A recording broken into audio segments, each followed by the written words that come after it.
Good evening, everybody. I'm Ellen Poster. My pronouns are she, her. And this program is Graceful Masculinity. It's presented by PRISM, the LGBTQ connection group at Rodef Shalom. And my co-chair is Heshi Zinman, who maybe can wave. And this program is being given by Rabbi Mike Moskowitz of Congregation Bet Simchat Torah, a teacher who I love and admire so much. So with that, Susan, are you going to offer the blessing for study of Torah? I am, and I'll ask everybody to go ahead and stay muted, please. Baruch atah Adonai Eloheinu melech haolam asher kidshanu b'mitzvotav v'tzivanu la'asok b'divrei Torah. Blessed are you, Adonai our God, sovereign of all, who hallows us with mitzvot, commanding us to engage with words of Torah. Wonderful. Thank you so much. It's a distinct honor and pleasure to be here. I'm so grateful for this invitation and opportunity. Thank you, Ellen, for the very kind invitation and introduction, and Susan for the beautiful prayer, a blessing over learning. This is a conversation around a brand new book, Graceful Masculinity. It's so new that it's not even available yet. We submitted it to Amazon last week. It should be available any minute now on Amazon. And so I appreciate the opportunity to be able to discuss this. I've been thinking about it for a long time and writing about it, but I haven't really been able to be in conversation with it. So what I would like to do is kind of give three introductory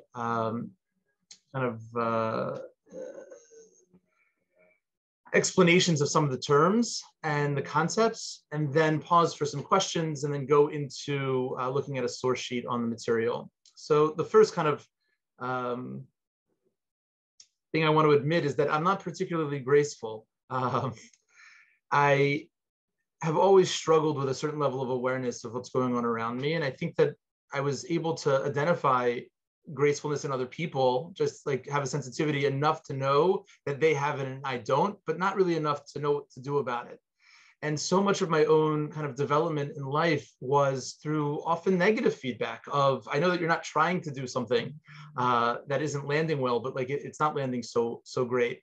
And unfortunately, in society, I think the languages that are available around masculinity are almost all negative. There's toxic masculinity, there's mansplaining, there's manspreading. And I was bothered that there doesn't seem to be great language around positive manifestations of gendered attributes. And in particular, when we think about the world being broken, one way to kind of approach it is to respond, but another way is to kind of restore it. What does it look like to do it, to get it right? What does it look like to be able to kind of act in the most ideal way, and in doing so not have to go through the process of trying to repair the mistakes, but really to try to strive aspirationally, at least, to try to get it right. So that's kind of the first thing that I want to mention, is that this work is really born out of the struggle of somebody who doesn't do it particularly well, but wants to like very badly. Like, I want to get it right. I want to be user friendly. And it's been really frustrating to be in a space of wanting to get it right, but really not having the resources or the language or the natural ability to kind of be there. The second thing that I want to acknowledge is that I'm a straight cis male who doesn't really have a great awareness of gender beyond my body. I got into the work of allyship because someone in my family said to me, I'm not a girl, I'm a boy. And when they first said that, I asked them, how do you know? Because I know how I'm a guy and it's not the same.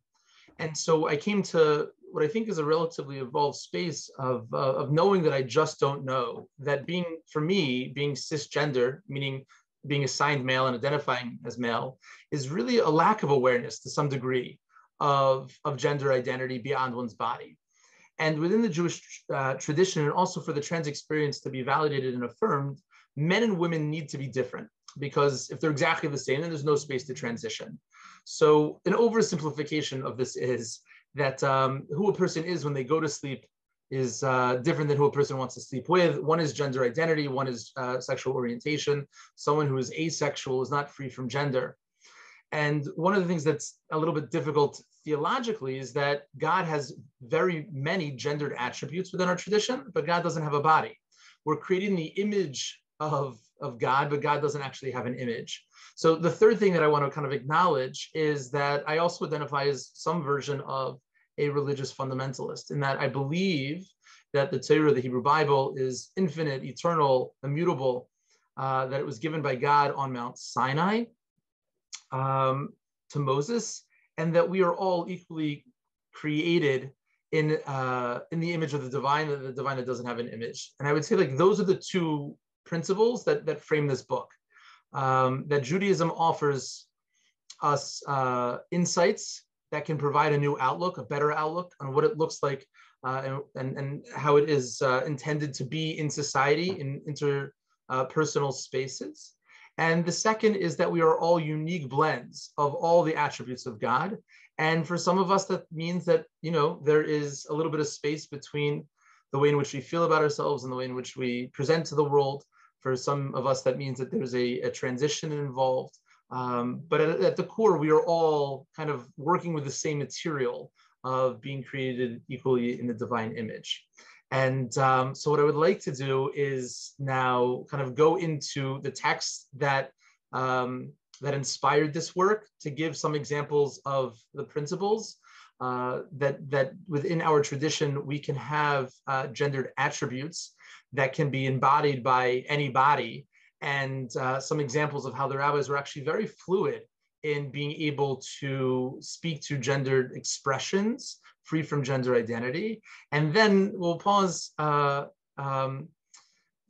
questions. So actually, at this point, maybe before we even share, I know I said a lot and I speak a little bit faster than I should, but maybe we could pause if there are any questions now on either any of the terms or the ideas or the framing, that this is not so much an exploration of where gender lies, because I don't know that we have access to that information. And it's not a theological work in terms of exploring, what are God's pronouns. For me, my God is the source of all genders and not limited by them.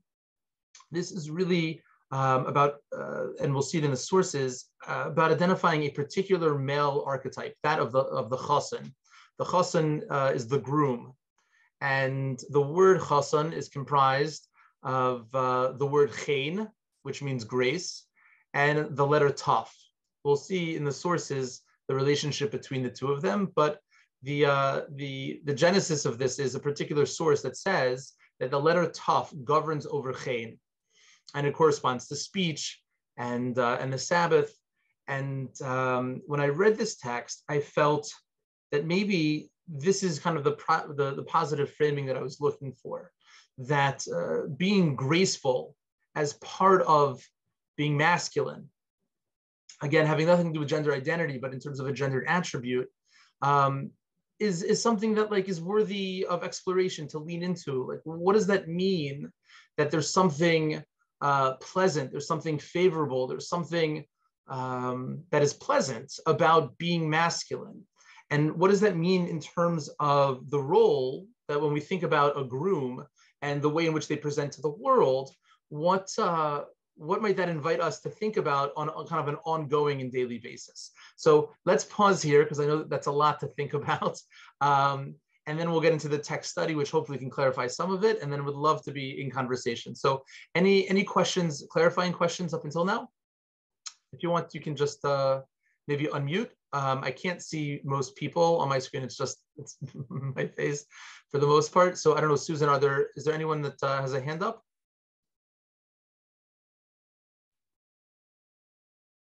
Don't see hands up. I'm going to look at the second screen.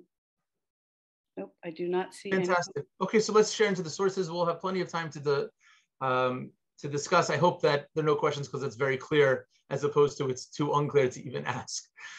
So Susan, whenever you're ready, if you want to share the screen, fantastic. This is the very first source, and this is from the earliest mystical work in our tradition. It's called Sefer Yetzirah. There is a great translation by Aryeh Kaplan that's available in English, called The Book of Creation. It's mentioned by Rav Saadia Gaon in the 10th century, attributing it actually to Abraham. There are many different versions of it. It's not a large book, but in the fourth chapter, the author writes, Himlich is taf b'chein. And you'll notice in the Hebrew, the third word and the fourth word have letters which are bold. So the letter taf is the last letter of the Hebrew alphabet. And somehow there is a relationship between that letter and the word chen for grace.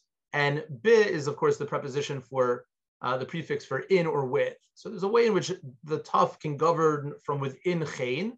And when you put the letter taf in the word chen, you get the word chatan, get the word chasen, the word for groom. So in the English, it says that God made the letter taf king over grace, and God bound a crown to it, and God combined one with another. And with them, God formed Jupiter in the universe, and the Sabbath in the year, the mouth and the soul, male and female. There's a lot here that's not important for us, except to particularly with the planet Jupiter. Each of kind of the 7 days of the week correspond to a different part of the body, and also a different celestial being. So it's significant that for us, this is connected to speech. And in fact, the way in which we speak, even about speaking, is often deeply gendered. The way in which often women are told to kind of speak a certain way with in a less authoritative way. Often, I was speaking with a woman who helps women of trans experience when they transition to be able to feminize their voice, and being in conversation about what is essential about the female ways in which people speak, which in Hebrew it's a gendered language often. So it's interesting to think about the role of speech in gendered conversations. Are we speaking over people? Are we saying things that we shouldn't say? How are we saying it?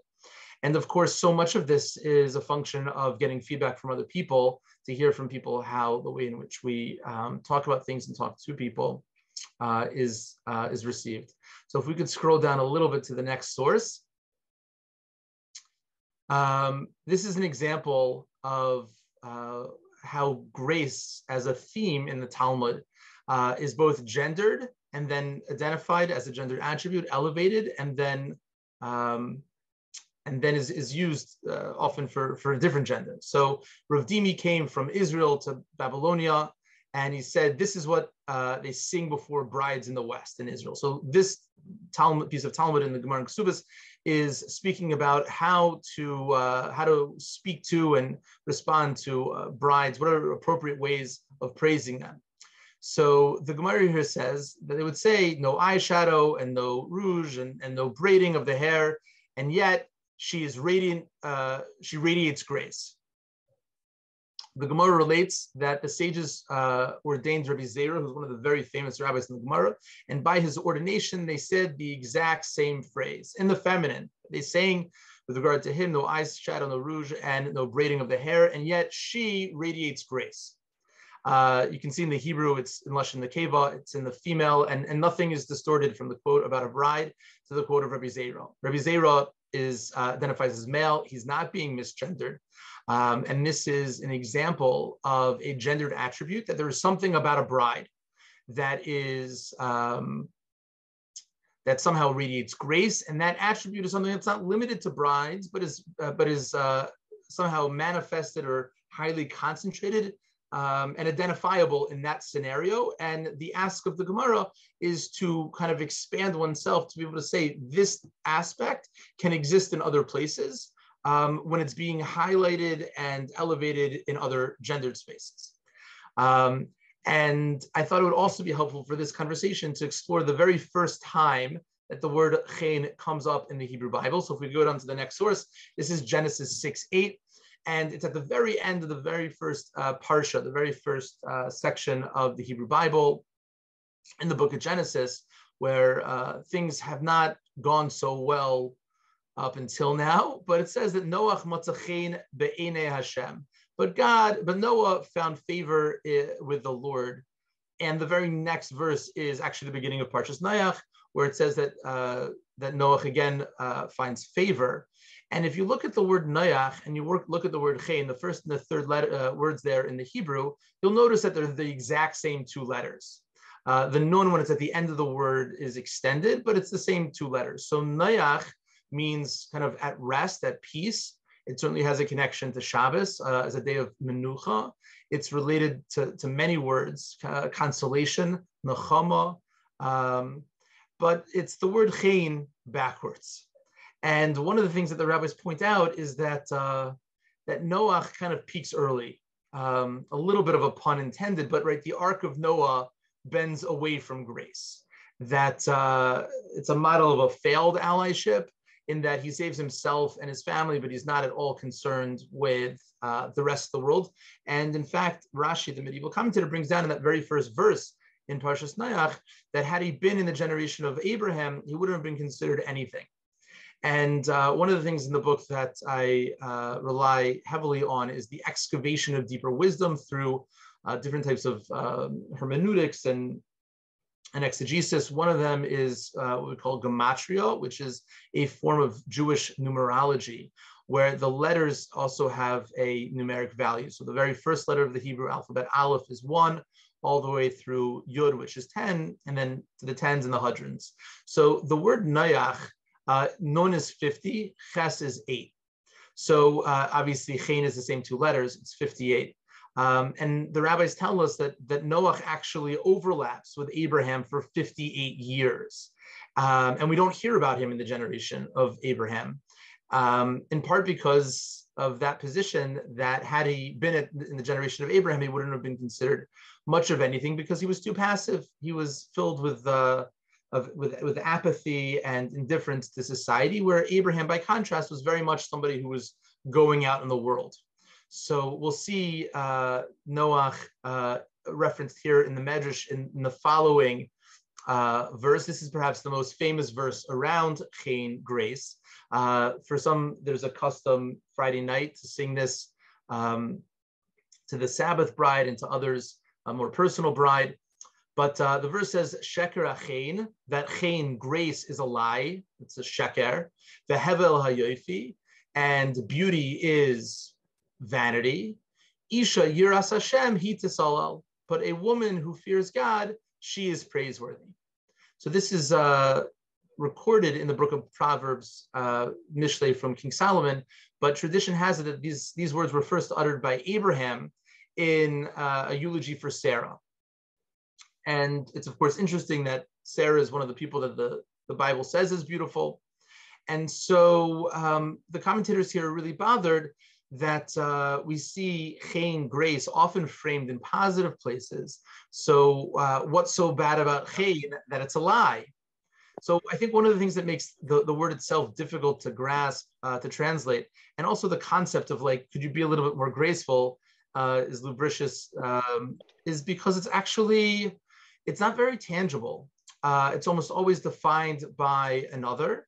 And like the grace that comes with a lack of makeup, it sounds like it's an internal feature that cannot be applied from the outside.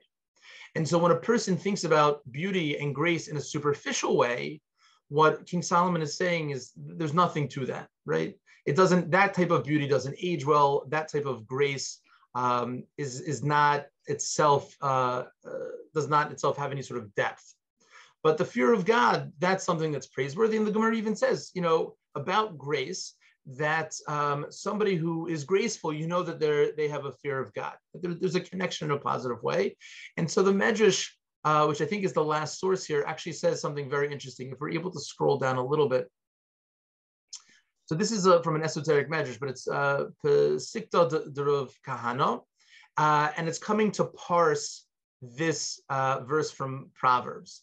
And so there's a gender bender in this, and there's also kind of an awareness of different people emulating aspects of this. So earlier in the Medrash, so it says Sheker achein, the first part, Sheker haya chenai shel Noach.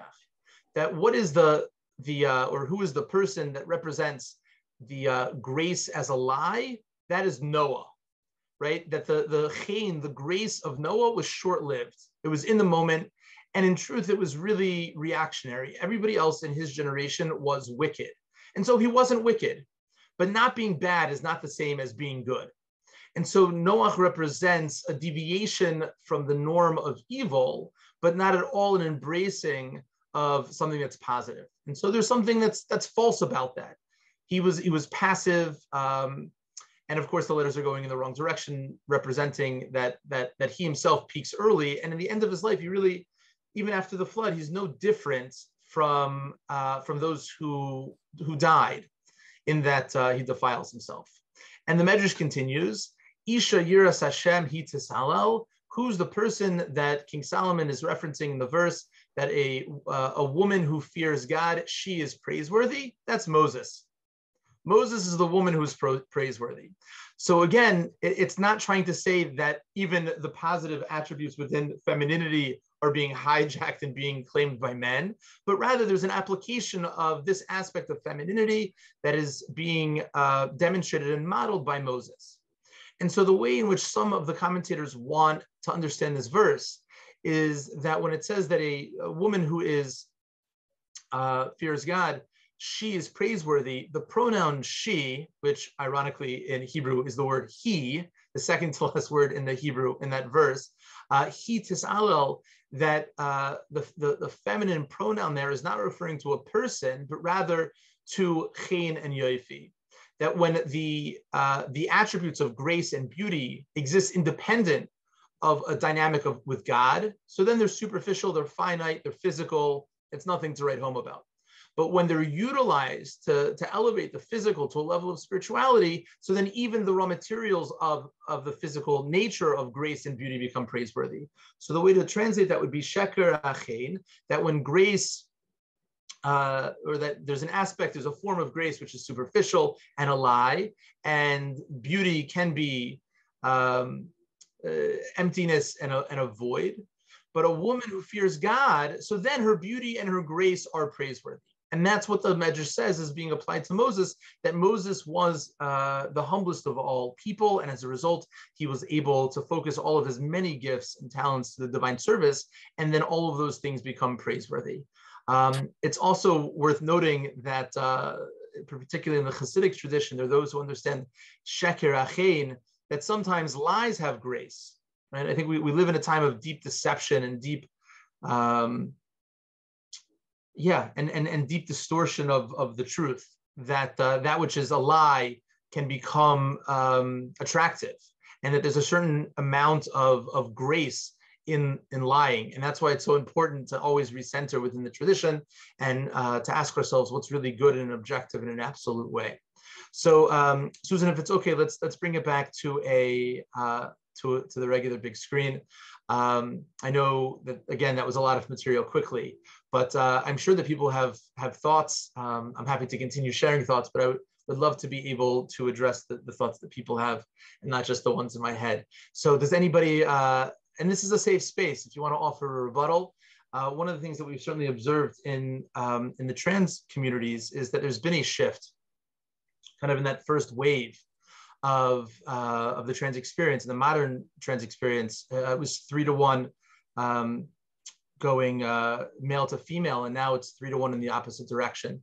And I think part of what we can acknowledge as being true is that the different waves of feminism, whether it's an erasure of gender differences or it's an embracing of them, as much as we want to say that gender identity and sexual orientation are different, the way in which society socially constructs gender absolutely affects all of these things. And the language that we have to describe these experiences is always going to be more narrow and limiting than the expansiveness of the experience itself. Ellen, would love to hear your thoughts. I'm just finding this completely fascinating, and as I'm listening to you, it's making me feel that this quality of chen exists beyond gender, because it seems that males and females alike can experience yira, can experience an awe of God. So are you looking at it that way, Rabbi, as sort of beyond gender?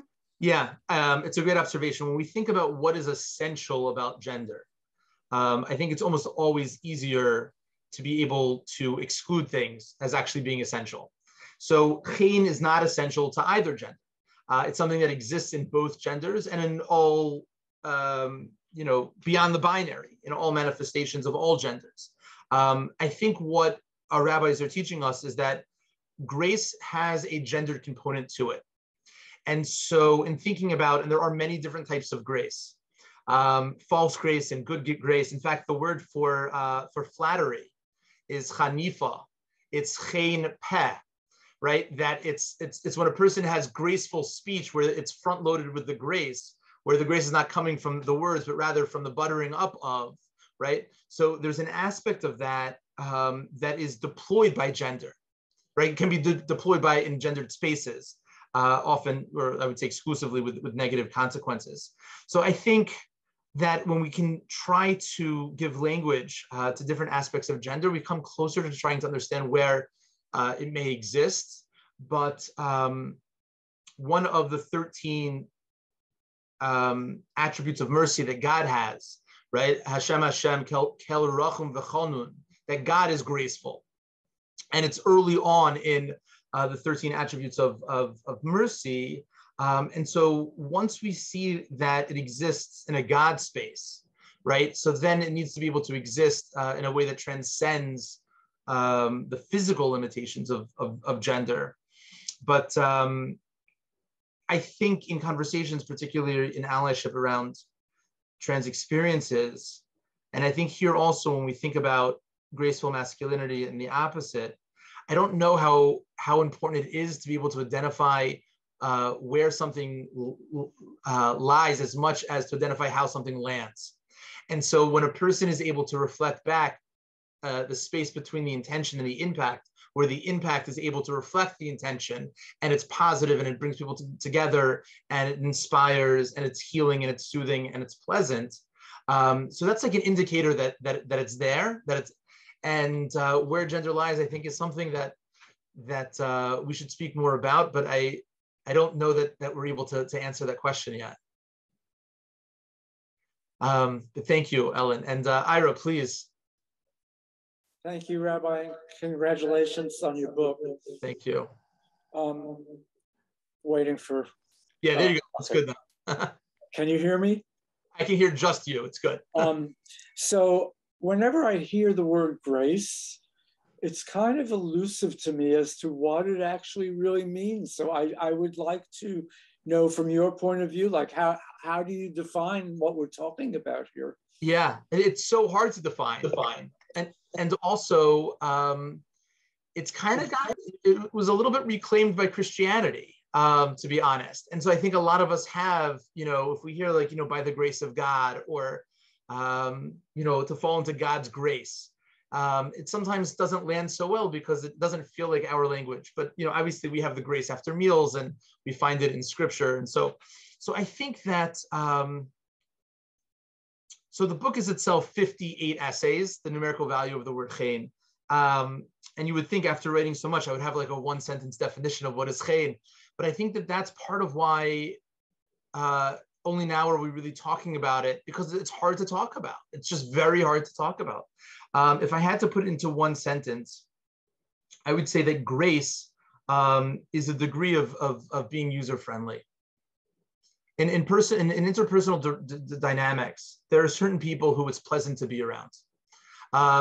There are certain experiences that even if it's hard, and even if it's difficult, someone is giving us some feedback that might not be so easy to hear, but when it's delivered in a way that inspires evolution and a maturity where the person feels that, they care about me, they're investing in me, that this is about a greater good. I think in those spaces, I think that there's grace. I think there's grace in the person who's listening to it. I think there's grace in the person who's delivering it. And I would say that to the degree that it's successful in being able to advance the cause is to the extent that there's grace in that, whether it's in terms of forgiveness or if it's in terms of the shame that a person has to overcome to be able to do something better and to learn from mistakes, to be able to apologize. I think it's a variable in almost all of our interactions. And when it's present, I think it's super noticeable. I think when it's absent, it's super noticeable. So I think it's that thing that that we sense of like it's not an indicator of easy or hard. It's not an indicator of whether or not what we did or it was done was good or bad, as much as, was it pleasant in its delivery? And I think that's one of the things that's like really hard to like, hey, can you make this pleasant?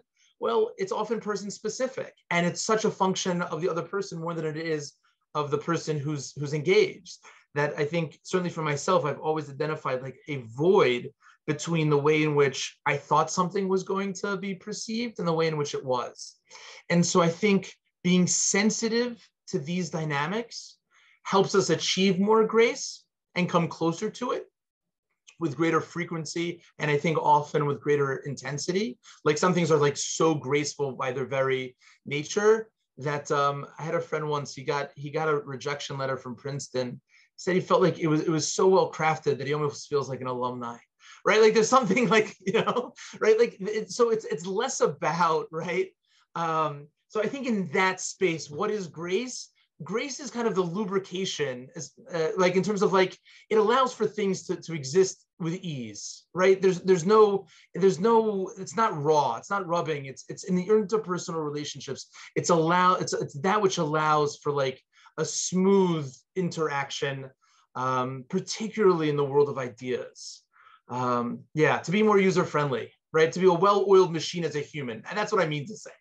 To be a well-oiled machine as a human being, which it's so hard to just be, I think grace allows, right, for the mechanism of being human to be able to maintain itself in a healthy way. And thank you for the question, right? Because nobody has asked me this question yet, and so I have, right? So thank you. Thank you. No, and just to say this, like it's modeling, like this is how I would love for people to be able to have conversations about the things which are really difficult and like we've never spoken about. What does it look like, and what is a conversation what does a conversation look like around things that we don't have great language for, but we both want the same things, which is to be better to each other and to the universe. So thank you for the opportunity. Jeremy, please. So Rabbi, I've been listening to you talk about this for a while now, and I keep, and I'm beginning to understand what you're saying about it. I want to say that for me, grace always has to do with, or the first suggestion grace has to do with is movement, a grace of movement, having to do with art and the importance of art as a representation of life in a beautiful way, which is different than lubrication. It also has to do with falsity, but I'm not talking about false art. I'm not talking about the artful way or flattery, but I'm talking about art for art's sake. And there's nothing like the grace. When you see somebody who's moving gracefully, it's beyond what a normal person would necessarily be doing. Does that fit in somehow? Absolutely. And I so appreciate that language, Jeremy. If anyone's ever seen me walk, I am awkward because I walk I'm in my head, I'm staring at the ground, I'm often in a rush. And so I relate to that which I know I don't have in that space. But I think that's what I mean, that what would it look like?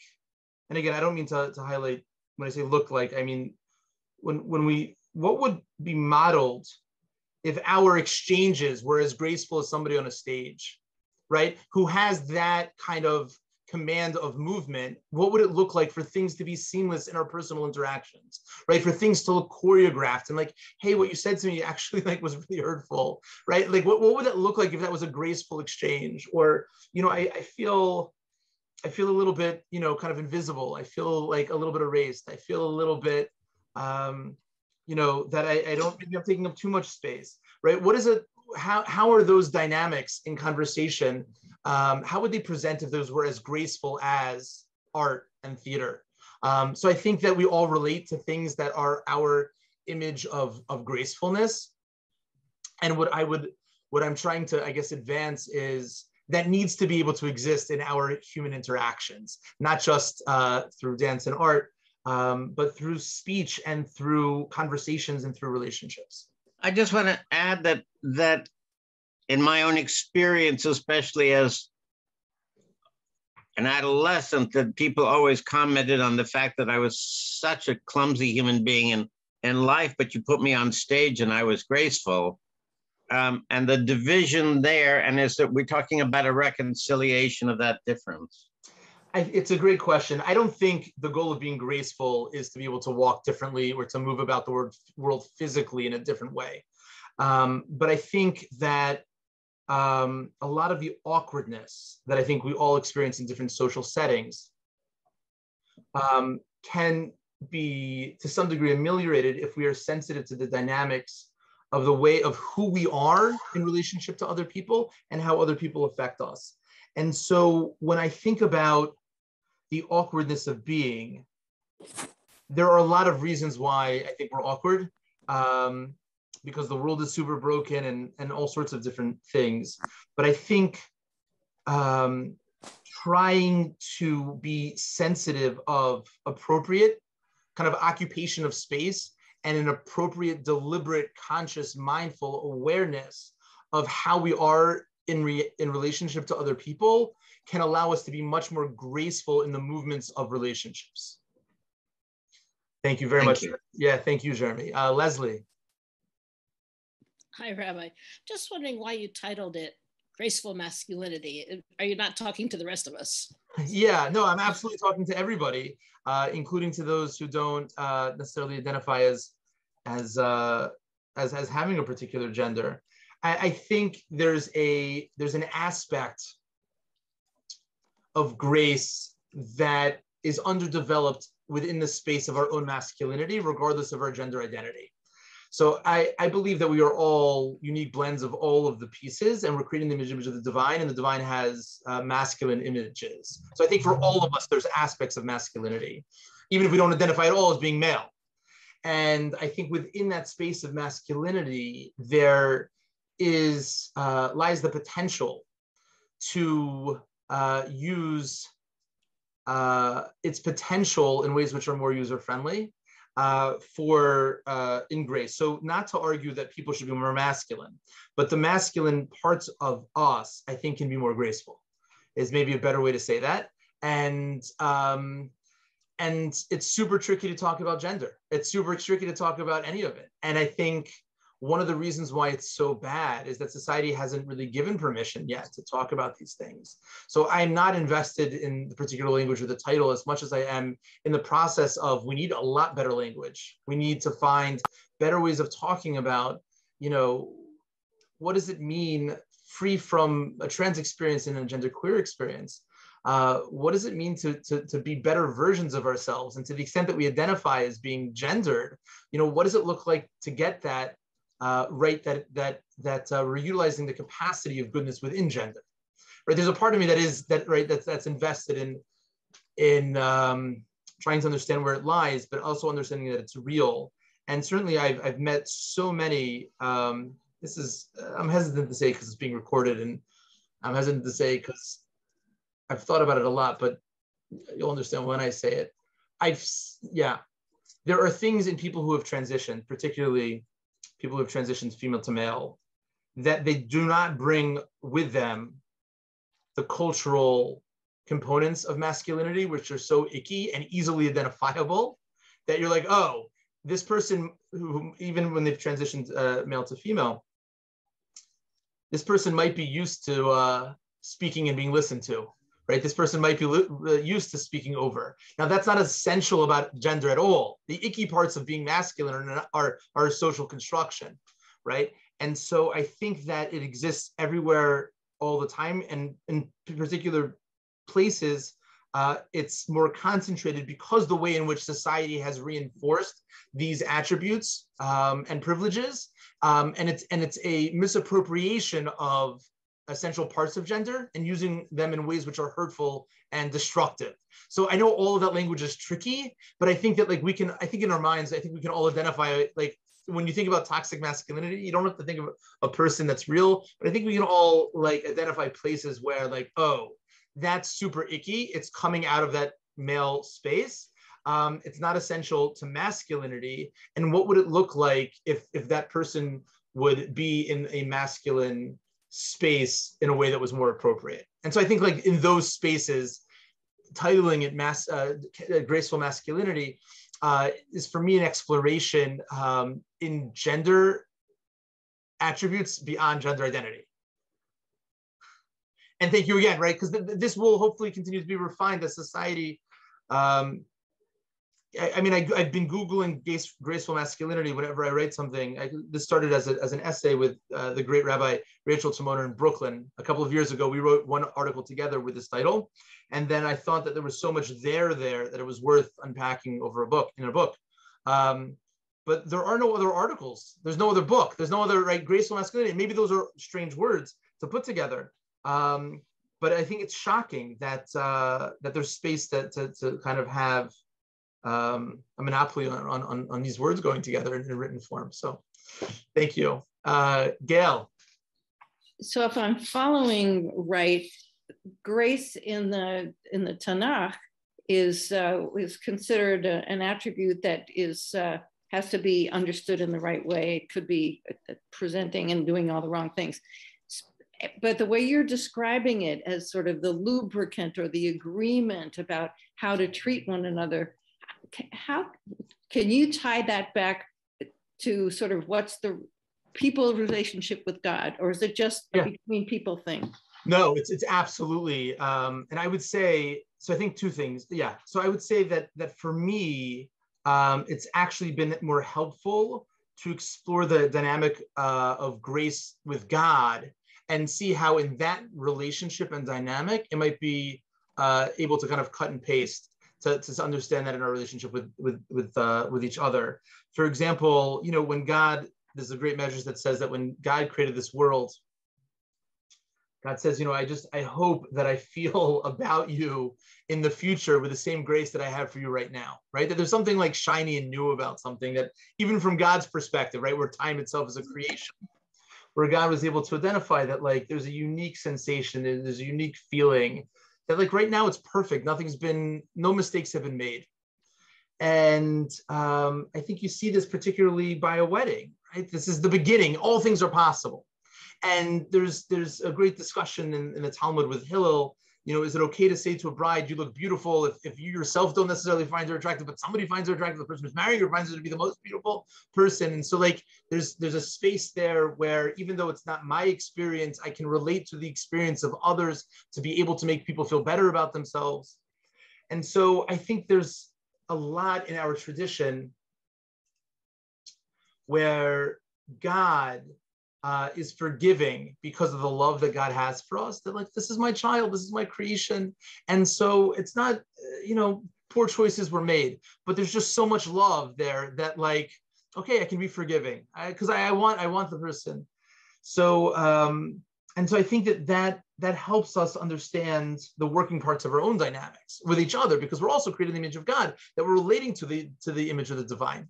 So for example, when we think about in prayer, the blessing of forgiveness, it says that God is gracious. We find it both around wisdom, that God is gracious in bestowing wisdom upon us, and also that God is gracious in forgiving. And when we think about our own capacity to achieve greater intellectual kind of awareness, in our tradition, there's an understanding that God gives gifts.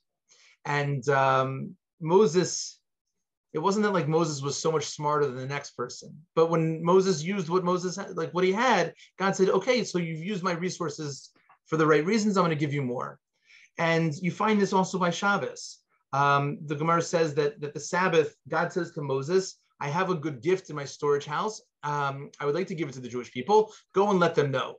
And so the Sabbath is framed as an invitation, and intimacy is seen as an invitation that requires consent. And so it was go and let them know, the Jewish people, and if they're interested, let them come, but they're invited. And so when we think about what it means to be in a relationship with the divine, God is saying, listen, I want to be in a relationship with you, but there are boundaries. And we got thrown out of the garden on the first day because God said no and we didn't listen. And so what does that look like for us in relationship with other people, to understand that there are consequences for our actions? And the closer we become to somebody, the greater the expectation of being able to respect the details and the nuance and the subtleties, because if you know me well, then you know what I like and what I don't like, and what I'm okay with and what I'm not okay with.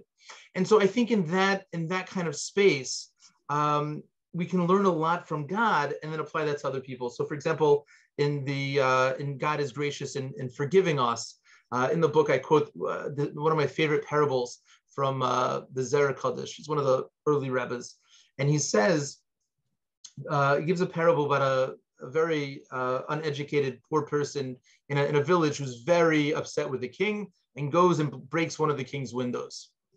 Immediately has a certain amount of regret that maybe he shouldn't upset the king.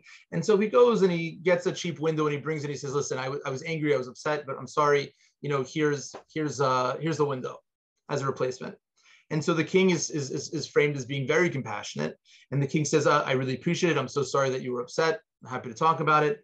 And thank you so much for bringing a replacement. And I would love to show you like the process of what happens to this window to be actually bring it to the place to be as opulent as the one that you broke. And so the person sees all of the exquisite craftsmanship and the artisans who are coming and harvesting the stones and polishing them. And it's takes months and months and months. And at the end, the person, sees all of it. And the king says, but I completely forgive you. And I just wanted you to know like the consequence, the depth of the consequence of your action, that when you ask for forgiveness, right, it's not that you broke this window and now you're replacing with this, right? You did something that actually was deeply traumatic, right? That requires now a tremendous amount of effort to be able to restore and to repair. And it's not going to be the same. And so when we ask God for forgiveness and we say, God, listen, I'm really sorry for this, we never know the true impact of our actions. And I think that if we think about how God is so forgiving, even when we just say we're sorry, as opposed to having to go through the process of understanding the depth of our impact in the world, that teaches us a lot about both the value of forgiving people, particularly when they're sincere and when they're trying to make amends, and also what that means to be able to really communicate to the other about the way in which we were hurt, right? Like as somebody who, again, has always identified as being male, did not have conversations with other men growing up about things that we did that might have had a negative impact on another. If it was bad, it got handled outside, behind the school building, right, without any sort of words. But there wasn't, and if there was a person who did something that was wrong, they said, hey, listen, I'm really sorry. And like that was the expansiveness of it. So I think in trying to understand that who we are is both vulnerable, and to be in real relationships, we need to expose ourselves. That with that comes hopefully a certain amount of sensitivity from the people who we're exposing ourselves to, and to be in relationship that I want to be real with you, but what that means is that I'm being very real. And so how do we communicate that both in a preventative way of being able to give over information to let people know, who we are, and also to be able to recover that when things aren't ideal, which they never are, to be able to respond in a way that is both healing and generative, and actually brings people closer together. So I think like in those spaces, again, although it's a gendered attribute, and we see this in many different genders, there is something within masculinity that provides for an opportunity for that kind of grace that can make being much better. Thank you for the great question. And is it pronounced Monte? Thank you, Rabbi. Yeah, it's Monty. Monty, thank you. I appreciate the chance to be here. Yes. My question is about, I think of grace often the sort of examples that have been shared here, like in the context of an individual, deftly executing dance or conversation or something that requires some kind of performance. But when I think of gender and some of its most harmful claims, I think more frequently about institutions, in the context of, like, for example, like in reproduction or adoption or parenting or marriage. And But when I try to think of a graceful institution, that seems like a non-starter. So I wonder if you have thoughts about that and if you could share those. Yeah, I think it's a great question, because institutions on some level serve as a proxy for a relationship and for an individual they're representing. I've never been to Rodef Shalom, but I'm assuming that if you call the synagogue, you'll get a pleasant response, and there'll be somebody there who who's there to assist. I think that in my head, the things that come up around institutions, I'll give you an example that came today. I have someone who does my taxes. They're not complicated, but I have a mazel. I have a certain kind of cloud. My luggage gets lost. Things which are simple for me in the world are not. And so yesterday I got a letter from the IRS because I moved from New Jersey to New York and evidently overpaid in one and underpaid in the other. And so I get this thing from the IRS and I can't make it out. I have no idea what any of it means. So I emailed the person who did it, and it was a lovely lady, it happens to be. And she has a firm, and she said, yeah, nothing to worry about. I will look this over the next couple of days, and I'll let you know if there's something that we need to do. So to me, that was the contrast of, I got this thing from the IRS. There's no one to talk to, right? There's no name there. I mean, it could be the head of so it's this thing that's unwielding and it's scary, right? Because the IRS, you can't run away from them, right? There's nothing and then I don't know what I'm supposed to do. And I feel stuck and I feel guilty. I'm not trying to cheat. I want to do the right thing, but I have no idea what I did. It wasn't on purpose. I didn't even do them. And then I emailed this person who said, yeah, don't worry. It's okay. We're gonna handle all of this. So that's a tax firm. It's not an institution, but I think that we've all experienced in certainly offices, right? Whether it's a dentist, a doctor's, this one I like to call, this one's not user friendly. So you don't go back, hopefully, if you can. But I think particularly around Jewish institutions, I think there's always work to be done. But when we think about the individual and we prioritize the individual over the institution, we'll end up in the right space.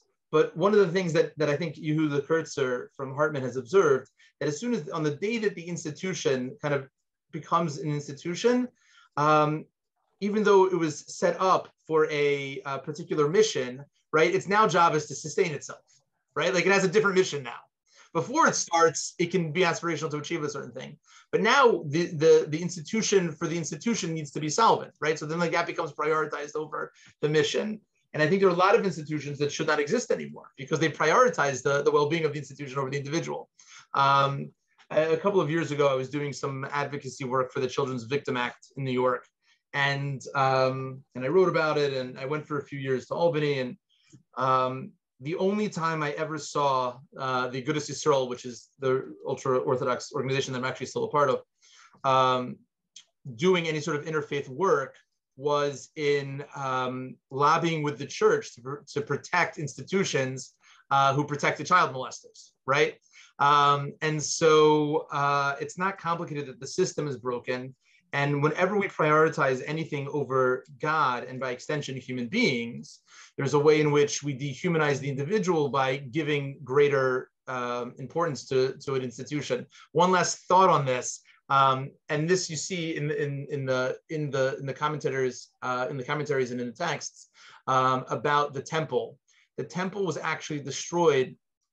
One of the reasons the Gemara says is because we denied school children to have access to real educations, and as a result, the temple was destroyed. And so the commentators try to understand how those things are related. And the Maharel says that when we weren't able to appreciate the holiness of children, right, which are the holiest among us, then we are not worthy to be able to have the sensitivity to the much lower level of holiness, which are bricks and stones in the temple. That when we think about the temple as being a holy space, it's a holy space, but that holy space doesn't have a pulse. That holy space doesn't feel pain or joy. And so if we can't appreciate the holiness of children, so then we're not worthy for this much lower level holiness of an institution of the temple, right? So if we think about the temple as an institution, it's on a much lower level than the holiness of the individual of children. So I think it's a space to explore what does that look like for institutions to try to model more gracefulness. But I would say that the more we focus on people and less on policies and other things, the more user-friendly it becomes. Thank you. You're very welcome. Thank you. Maybe we have time for one more question.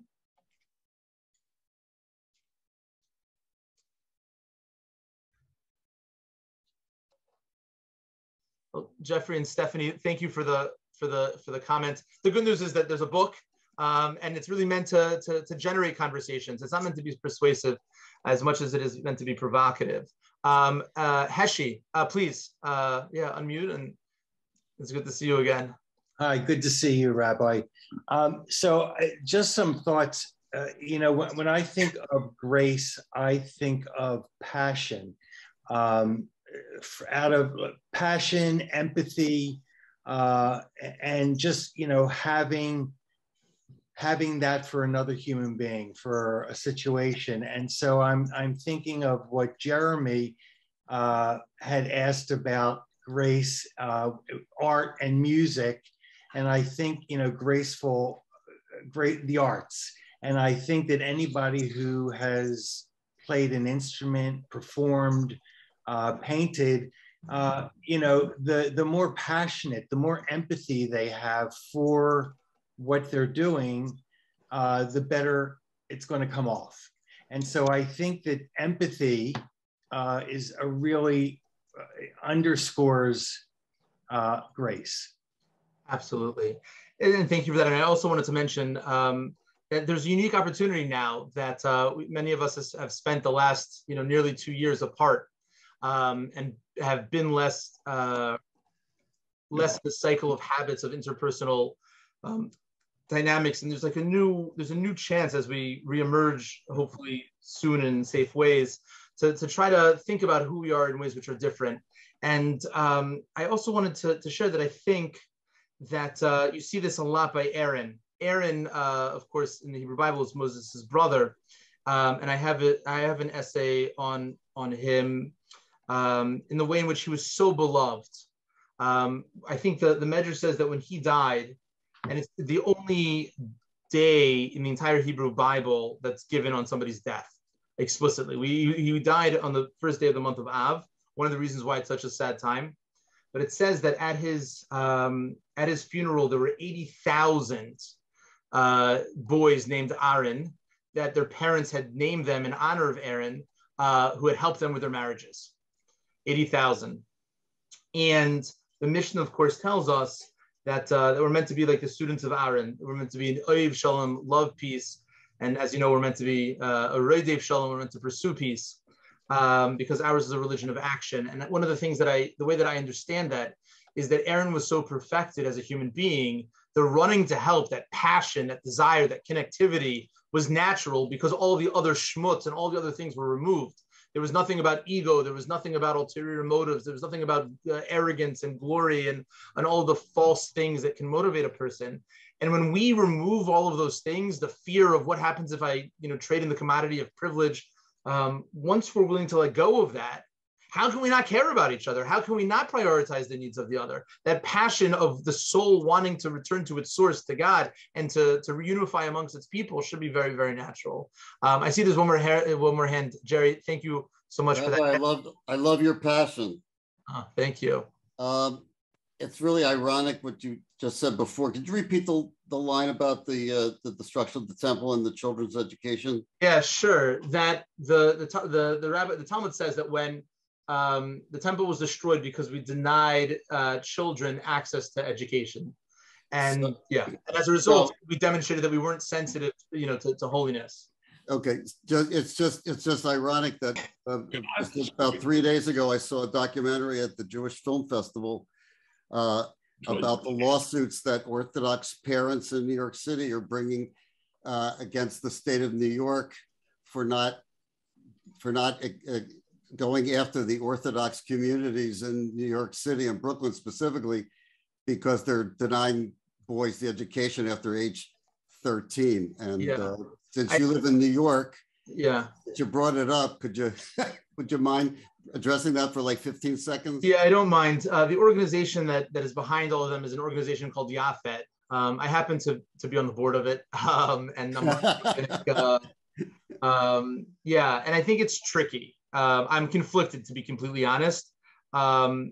It's a longer conversation about the systems of deterrence that the ultra-Orthodox communities historically have used to keep people in.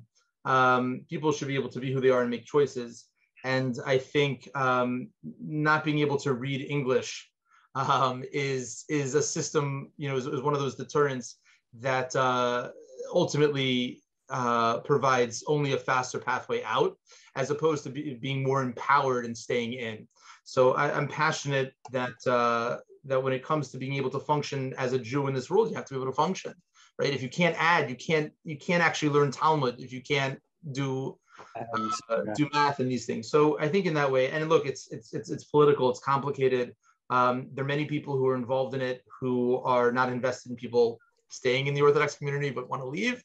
Those are not my motivations. I want to sound very ultra-Orthodox here. I want there should be the ability to not be forced to choose between a religious identity and a gender identity, a religious identity and a queer identity, a religious identity and being able to identify as literate, right? Or an American. Like, those shouldn't be in conflict. But I know we're out of time and I want to be sensitive to everybody's time. Thank you. My pleasure. I was actually born in Philadelphia, Pennsylvania. My father did his residency at CHOP. So from 79 to 84, I lived, I think it was in Lower Merion, but anyways, so I have a lot of love for the city, of brotherly love. And I so appreciate this opportunity to be in conversation. I have a website, rabbiMoskowitz.com, that has about 130 articles on broader topics at these intersections. The book, Graceful Masculinity, should be available on Amazon tonight or tomorrow, hopefully in the next few days at the latest. And also I have the website is a way to contact me if anybody. I saw there was some chat about sources. If you have any questions on sources or wanted to continue the conversation, feel free to reach out to me. And of course, a very special thank you to Susan for moderating the tech, and to Susan and to Ellen for the invitation. And it's so great to see everybody from CVST. And I hope that this is just the beginning of a conversation. And the more that we're able to speak about it, the more that we can refine it, the more real it becomes. And hopefully, as we think about in the world of ideas, it'll translate into the world of action, that we should be able to be and find much more grace with each other and with ourselves. So thank you again for the invitation, and just tremendous gratitude to all of you. So thank you so much. Rabbi, I just want to say on behalf of Road of Shalom and Prism, thank you so much. I just think it's incredible and magic that in the space of an hour, we talked about our relationship with God, our relationship with each other, our relationship with institutions. But that's what you do. And thank you so very much. Oh, it's my pleasure. Thank you all so much. And looking forward, God willing, when it's safe, looking forward to meeting in person one day. Very nice. Thank you. Thanks, Have a wonderful evening, friends. Kultiv. Thanks a lot. Thank you.